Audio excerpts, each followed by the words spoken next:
Well, it's almost come to an end here. It is almost over. We fly out tomorrow.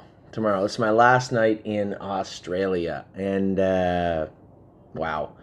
It seems like it went quick, but it didn't. It was today was the first day I could actually go shopping. I went shopping about Adeline some stuff and the kids and Amy. It's Ava's birthday tomorrow. So it's the first day. Could do anything. And that's good. I spent the whole time. Somebody said, geez, you bring much sunscreen. I didn't put any sunscreen on. The only thing that would have get sunburnt was my tongue. I was talking the whole time I was here, either at Menangle in front of crowds or at the sale or on TV.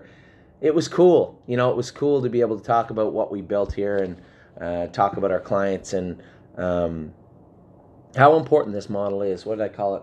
So the distinction over here is right now I got to sit down with two of the most powerful people in state politics over here, in the deputy premier and the minister of racing, as far as racing goes. And right now in Australia, there's a lot of rules that govern syndication. Now, syndication is built on the premise of a monetary return on investment. And I was trying to draw the distinction to them, to the racetracks, to everybody, and I'll tell you why in a second, between syndications and an entertainment-based ownership model like ours. The importance of this is the checks and balances, the hurdles, the litany of laws that govern syndications, both under the ACCC here, I don't even assume what that is, and ASIC, which is the Securities Exchange Commission, Australian Securities Exchange Commission, and they should stay there. They should be important. That's those syndications are based, they have prospectuses, and they have a lot of legal language in there to protect their citizens, as they should. But when it comes to our model, which is also important, but based on disposable income, there's two forms of obviously investment and money that come from anyone. Investment money, disposable income. You don't invest in a trip to Disney World, or you don't invest in tickets to a baseball game.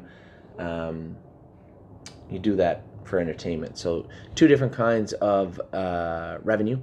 And I think a distinction needs to be drawn, a strong distinction between the two. Australia is the first to know it. They kept asking me, what are the laws there? And I told them, there's not a lot. This is uncharted waters, so to speak, at least how we do it here at TheStable.ca. And we're building a report. I've been saying that for 2 years, but we are building a report that will be presented to the governments in Ontario and everywhere else, every other jurisdiction in North America that races. Well, I guess the world, because they asked for it in New Zealand and Australia also. So it's important that this gets built, because it's going to happen. There's going to be a lot of people do or try and do what we do, and you're going to get some joker that does it wrong, screws over some people on purpose or by accident, ends up in court, and then everybody's scrambling for a fire extinguisher, which would be that litany of laws and rules that needn't apply. But there has to be some sort of law of the land, so to speak, and we want to play a major role in building those rules, because there is nobody that would be hurt more than me if said idiot screwed some people over. So we're trying to make sure that doesn't happen by trying to help people like Australia with the distinction, and what they come up with and what we come up with will be the rule of the land in each jurisdiction. Now, it's a little different in the States. These are state-run rules. Right now, ASIC is federal, the Securities Exchange Commissions, those are federal, but they all have their own little jurisdictional spin on things, whether it be each state or province, and that will be up to them.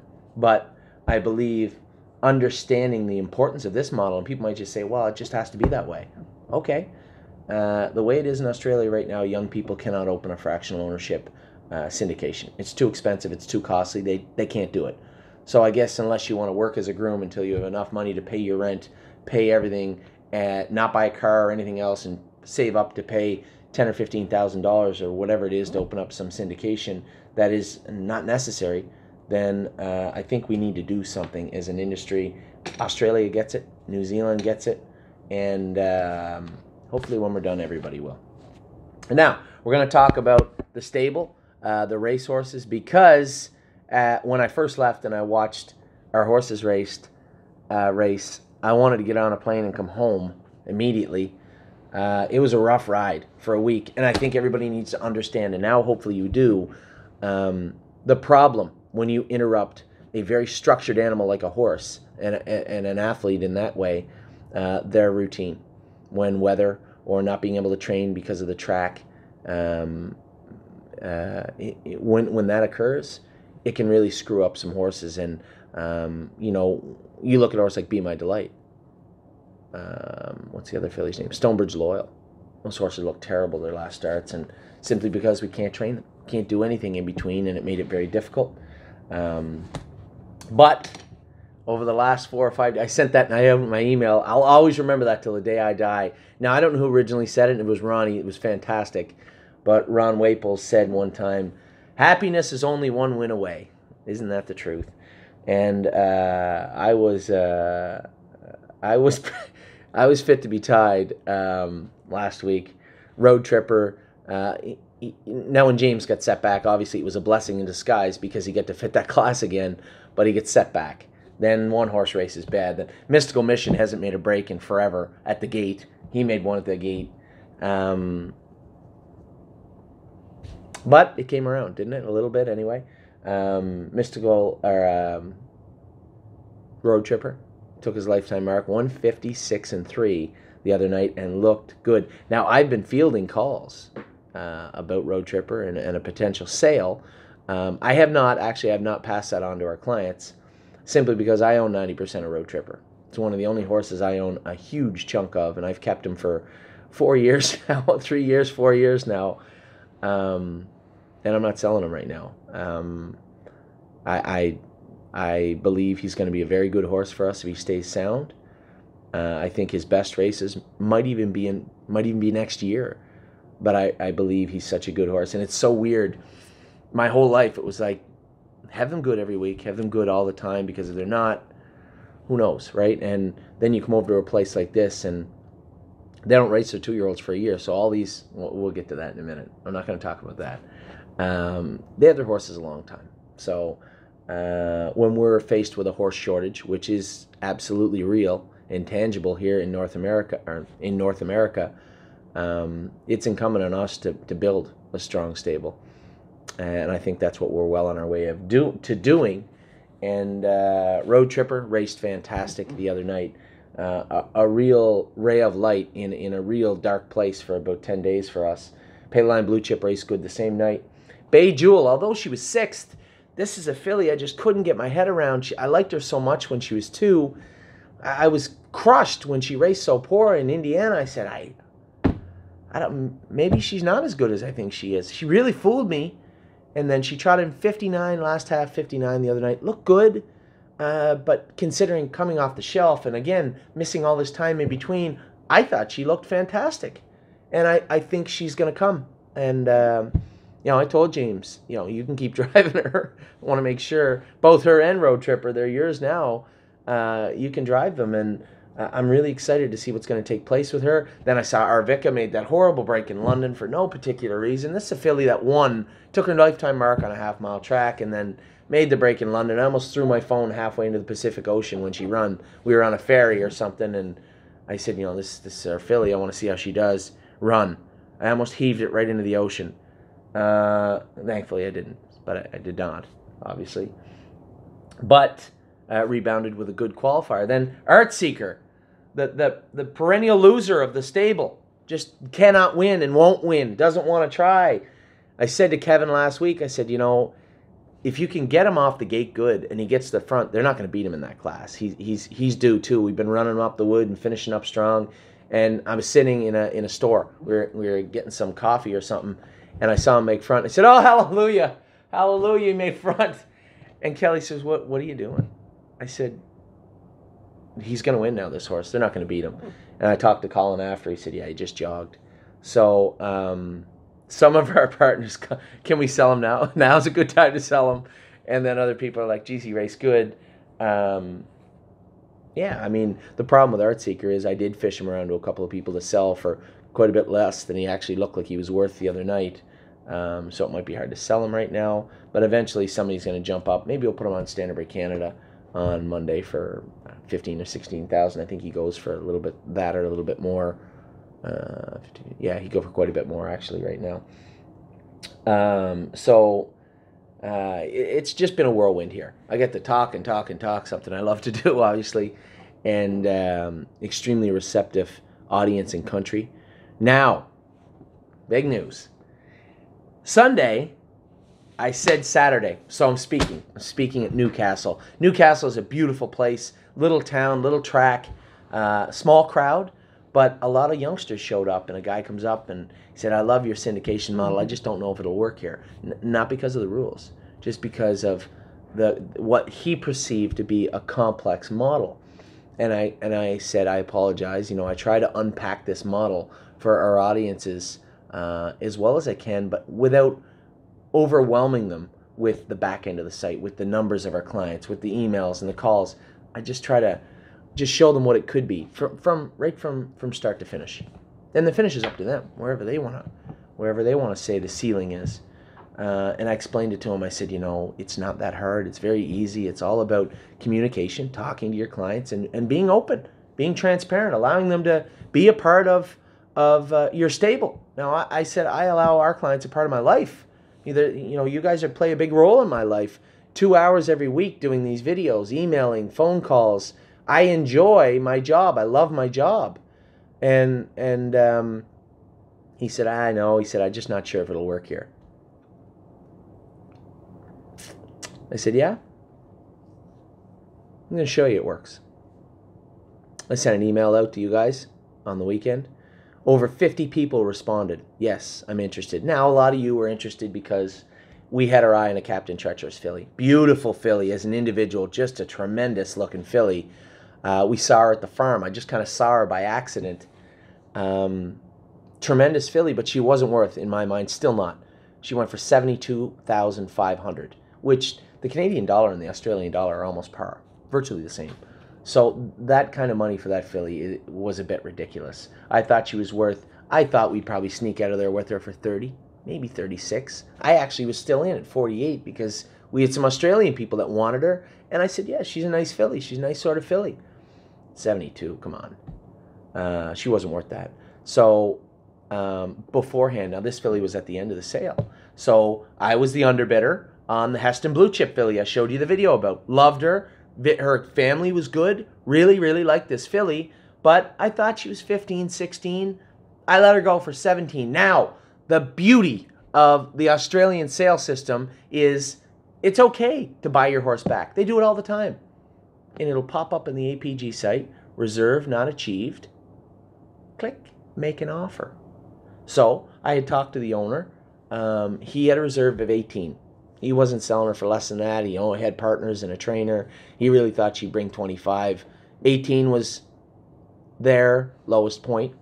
So I sat down and had a beer with John and Gwenda, the breeders of that filly. Very nice people. And their trainer, for that matter. He had some horses to go with. So I said, I don't want to step on anybody's toes.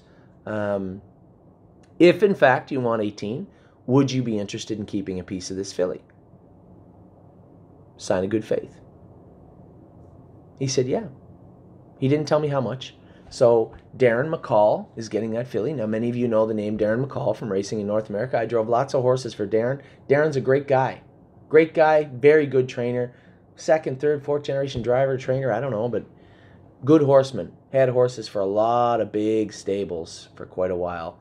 And Darren had messaged me before I ever came. Before anybody knew I was going to Australia, he said, I'm interested in your model. I don't know how it'd work. He showed up at the seminar we did, asked a bunch of questions, sat down, had lunch with him. So I said to Darren, do you have clients that would be interested in buying in? I said, I don't want to overextend TheStable.ca, but I don't want to step on anybody's toes. I've talked John and Gwenda into 25%. Daniel, the Owners Association, Daniel Cordina, who brought me out here, was in for 25.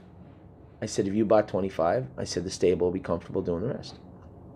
because there were people interested in this filly. Now the filly sold out like that. She'd gone, immediately gone. And because I missed this filly earlier on, I got looking around. I did bid on another Captain Treacherous filly. Didn't tell anybody who she was. I liked her, but I showed you a filly I thought we could buy. A little baffled how she still went for so much, but that was a filly I liked. I liked this other filly, not quite as much as this one, and I thought we could afford that one, so I wasn't going to rock the boat. I showed you 4 horses, that was that. The other Captain Treacherous filly, I see her right here. I know her name, I know her hip. It was 343. Hip number 343. So I kind of got ahead of myself a little bit. I was pumped. You can't just show up and bid there. In North America, you can show up and bid. And, you know, sure, you should check in with the office if you're using credit, but you can't just show up and bid. They gave us this, you can't see it, the Stable 1 ticket. So I have to bid with this, raise it like you see in the movies or whatever, and it was cool. So 343 was a Captain Treacherous out of a mare named La Sainte. La Sainte, 8 wins, nothing special, but her progeny are, her foals are St. William, 151, 22 wins. Noah Saint, 40, win 54 and 3 is a 2-year-old, 14 wins. You look down on the second dam, 20 wins, 20 wins. Just a good family, all black type. I don't know these horses, but horses are horses. There's their numbers. It's pretty clear this is a pretty decent filly. I liked her, or colt. I liked him. I went and saw him. And I liked him. Not as much as 470, the filly. In the great, they don't name them. None of them are named. I liked lot number 343, but not as much as I like lot number 470. So I knew that there was a lot of clients that liked the Captain Treacherous, and if you're going to give me one or the other, I'm waiting for 470. Having said that, we did have a lot of clients and a lot of interest from Australian owners that were interested in our model, but also getting involved. I went to 37,500 on lot 343. I think she went for 40. I think he went for 42,000, if I'm not mistaken. I could check it, but whatever. I was not the underbidder. I was the second underbidder. I bid. I saw the gentleman take the bid after me, and then another guy jumped on both of us from over there. Done. I was the second underbidder on lot 343. Whatever. Still got 470 coming, right? Not the end of the world. Guy says, hey, come look at this filly. You said you liked War We Needies, right? I said, all I know, here's the scoop on War We Needy. He bred a lot of mediocre mares in Canada, got a lot of mediocre horses. I know right now that we have a filly in our midst. And I've talked to you quietly about our clients. I've talked to you about Capistrano. Capistrano has no less than exactly 3 months less training in her than Bottle of Red and all those other good fillies. 3 full months. So we can talk again in 3 months about Capistrano if you want. But I can see the trajectory she's heading on. I love Capistrano. And I told the gentleman, yeah, I get a real nice War We Needy filly. Now, it's not a shocker. She's a War We Needy. She's out of a sister to Mr. Feelgood.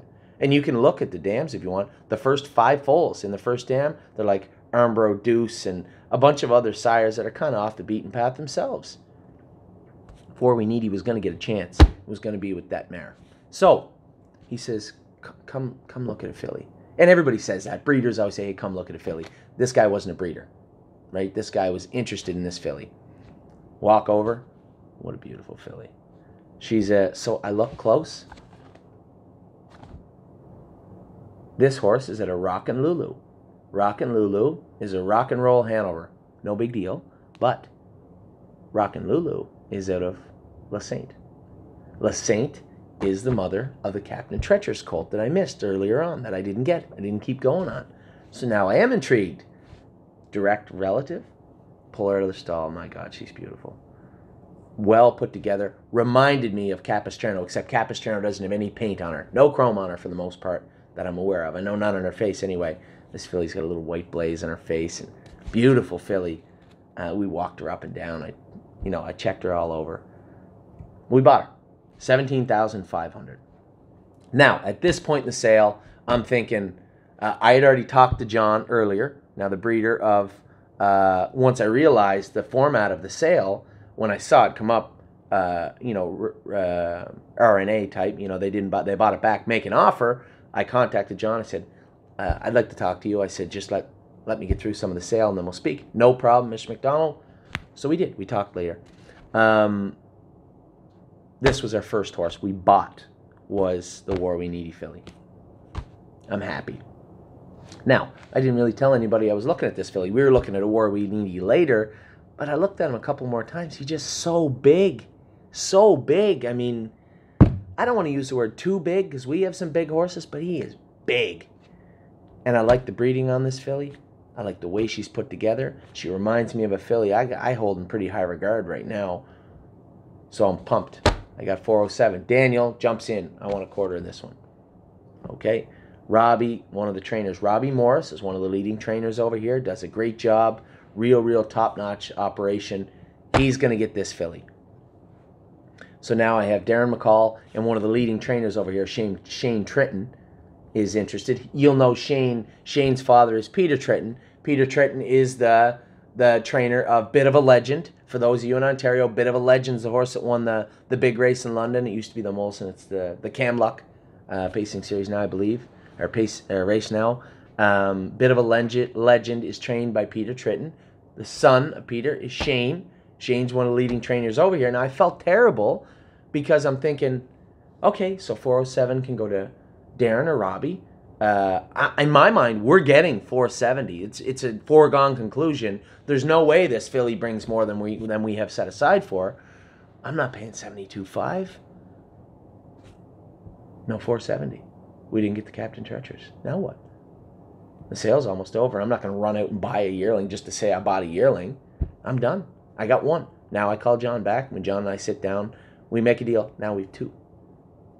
Didn't end up getting a horse with Shane. Now, Shane bought some horses on his own. And if you're out there and you're saying, hey, and because the Heston Blue Chips filly sold out so quick and the War We Needy is about to be sold out, if you're out there saying, geez, I think I'd like to buy a horse, come to us. Come with us to Australia next February, March to watch our babies race. If you're out there saying, I'd like to get involved, I know that Shane Tritton is out there, and he has about 4 or 5 horses, a couple of Sunshine Beaches, a couple of horses from over here, one by Renaissance Man, one by For a Reason. The other one's a Better's Delight. He's looking for clients too. We'd be happy to hook you up and help you out with Shane. And any horses any of our clients get involved with, they'll end up on our site. You'll be able to see them as these two will. So we end up with 2 horses. 2. We are global. We are international. We have 2 horses in Australia right now. We took a 25% stake in the Heston Blue Chip filly because that's all that was available. A little bit more became available.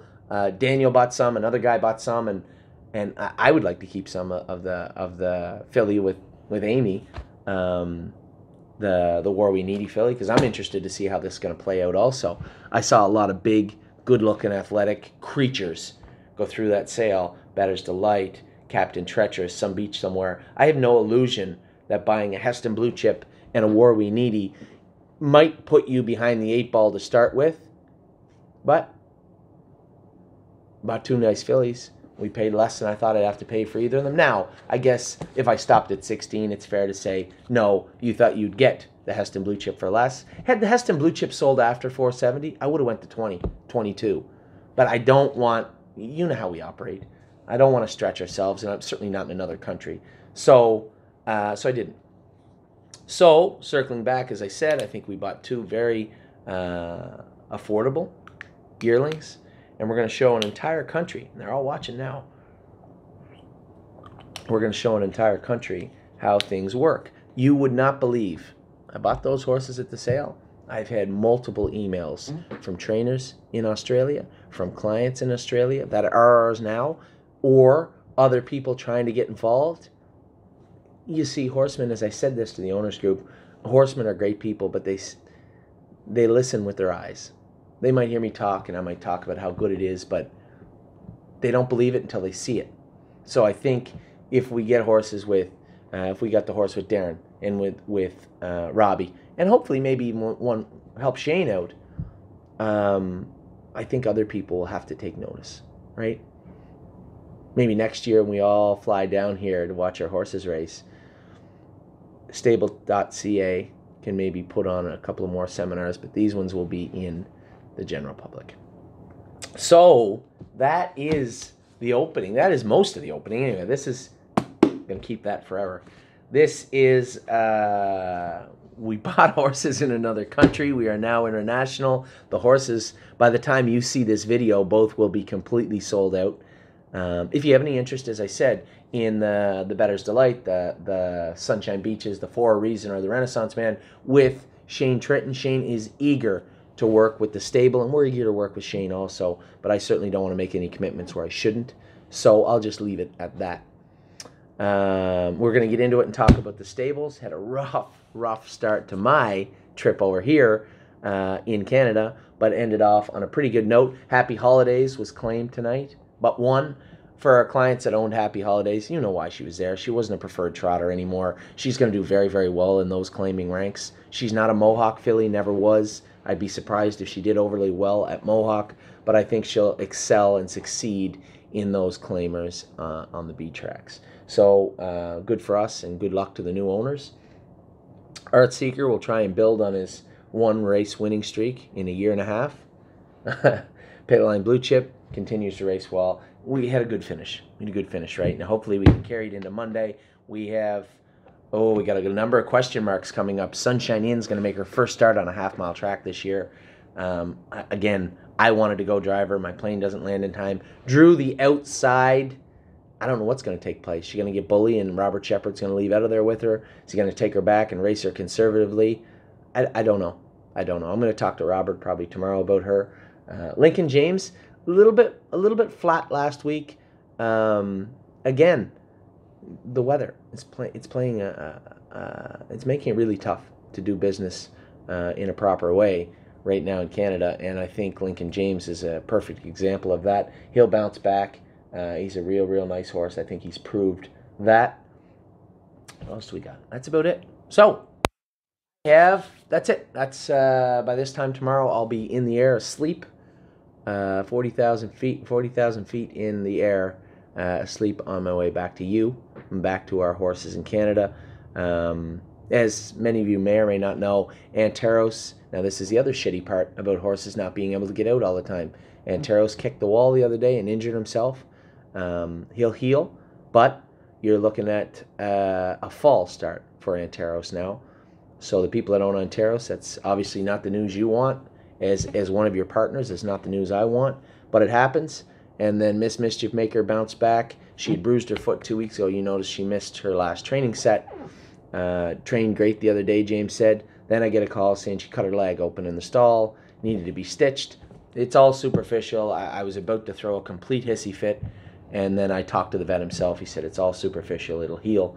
Won't be a problem. She'll have an easier week this week, and then she'll be fine for the most part. Decent reports on everybody else from our trainers, from our staff. James was happy with what he went with on Saturday, and again in the middle of the week. So it seems like things are shaping up here. We're getting a good look at where our horses are headed. I just had a couple of calls over the last 2 days from trainers that wanted to be our flagship bearers, our flag bearers in Pennsylvania. Obviously, we have White Tiger and Lawmaker, and Andrew has played a pivotal role in those horses' careers. So I will have to talk to him about those horses. Andrew's bigger now. You know, he's got a lot more horses, and I don't know what his plans are, but we do have some people reaching out to us interested in working in Pennsylvania also. So things are starting to take shape. The James Hackett Memorial starts in 5 weeks. Jason will have a portion of his barn. His 3-year-old barn will be heading to Ohio at that point. I don't know what Too Far Gone's going to do. That's another point of contention. We'll talk about that later. But we have Twinsburg, yes. See You in Tuscany, West 52nd, and obviously also Pine. Some heavyweights there heading down to Ohio for Jason. Then we'll start looking at Pennsylvania, Indiana, the rest of the states. So that's it. That's the opening. I had a huge week. I'm going to need some time to sleep that off, eh? That is incredible. And the best news of all, we got 2 horses down here. We are now international. We are TheStable.ca we're not quite TheStable.ca.nz or .au yet, but we are TheStable.ca in Australia now. So be a real good reason for us to slide down as a group next February and March and watch our horses race. I'm excited. You're excited. It appears most people that have emailed me are excited. It was a great experience here. I got to really, hopefully, help Australia and Australia Racing make some significant changes that will really impact its future, which is great for them, but really great for the industry.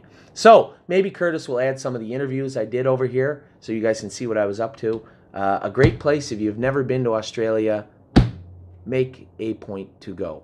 It is an incredible place to be. The racing is great, and I couldn't have had any more fun. I'll be back in a minute. I'm going to run through all the stables and then all the babies with you. See you soon.